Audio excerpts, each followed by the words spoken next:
Good day to you. Please introduce yourself. Good day, sir. My name is Desiree B. Eustachio, 38 years old, a single mother. I have a daughter who is 12 years old. I have two brothers. I am the middle child. We live in Kawayan City, Isabela.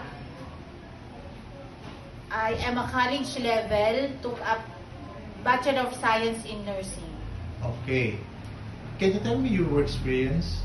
I have work experience here in the Philippines, sir, as a housemaid for 4 members of the family, two adults and two children. My responsibility is clean the house, cook, marketing, and my main responsibility is to take care of the 2 children. I also have experience as a caregiver for 2 elderly person. My main priority is to give them the medicines and help them in their household chores. I also have an experience as a dental assistant, sir. Okay. In your previous employer, how would you take care of the children, especially when sick? I would check the child's temperature from time to time and immediately tell my employer that the child is sick. Okay. How would you describe yourself? I am a hardworking person, honest, trustworthy, reliable, and responsible, sir. Do you have any tattoo? No, sir. Do you have surgery or serious sickness before? I have undergone cesarean section 12 years ago, sir. Okay. Do you have an allergy to certain food? No, sir. Do you smoke and drink alcohol? No, sir. Why do you want to work abroad? Because I want to financially support my daughter and secure our future. Okay. If you get hired, who will take care of your daughter?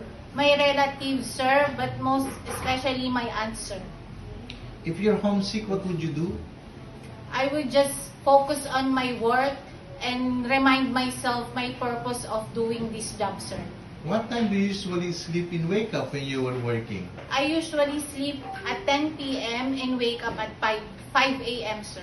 Okay. Are you the one who do the cooking and marketing at home? Yes, sir. Sometimes kids are super active and they tend to be out of control. How would you control your temper? I will be more patient and calmer in dealing with them, sir.